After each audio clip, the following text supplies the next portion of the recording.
Good morning, kids. There was a poem written in the late 19th century by William Henley called Invictus. And it goes like this. It's not a complicated poem, by the way. So even if you're not into poetry, you're not very good at interpreting poetry, you should be able to get it. If I can get it, you can get it. Out of the night that covers me, black as the pit from pole to pole, I thank whatever gods may be from my unconquerable soul. In the fell clutch of circumstance, I have not winced nor cried aloud. Under the bludgeonings of chance, my head is bloody, but unbowed. Beyond this place of wrath and tears looms but the horror of the shade, and yet the menace of the years finds and shall find me unafraid. It matters not how strait the gate, how charged with punishments the scroll. I am master of my fate. I am captain of my soul. Long before any of you guys were born, a man named Timothy McVeigh bombed a government building in Oklahoma City, killing about 170 people and injuring many, many more. He was eventually caught, tried, and convicted to death, sentenced to the death penalty. His last words before he was given his lethal injection was this poem. And it showed the defiant attitude of a man who was not at all sorry for how many lives he had ended and how many people he had hurt, but just wanted to show the world that he was captain of his soul. He was master of his fate.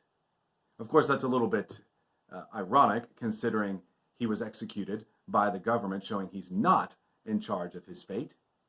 And even when he made it beyond the death to the judgment seat of God, he found out that he is never captain of his soul. Pharaoh in the book of Exodus shows us a very similar defiant attitude, especially at the end of chapter 10. Now remember, God has just devastated Egypt with plagues, showing that he is absolutely sovereign over the entire universe. Yet Pharaoh still has the gall to say to Moses at the end of chapter 10, "Get away from me. Take care never to see my face again. For on the day that you see my face, you shall die." Those are pretty bold words from a man who's just seen his country, his gods, and his worldview devastated by the god of a ragtag group of slaves. It is the Invictus attitude. I am the master of my fate. I am the captain of my soul. Yet Pharaoh's about to be shown that he is neither of those things.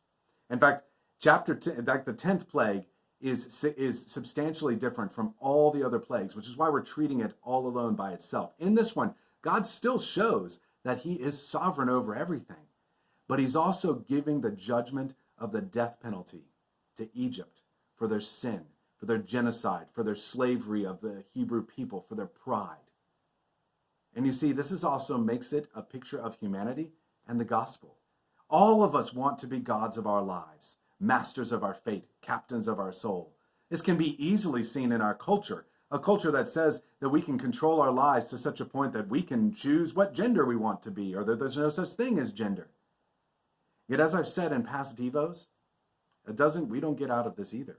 Every time you and I sin, we're saying to God, I'm the captain of my soul here. And just like Timothy McVeigh got the death penalty for it, and Egypt got the death penalty for it, a death penalty hangs over all of humanity because of our sin. Yet you see, in this part of the story, even in the midst of that death penalty, in this story, God provides redemption. He provides the lamb to die in our place. So we're going to look at this story in chapters 11 and 12 over the next several devos. You guys think about that, and I'll see you tomorrow.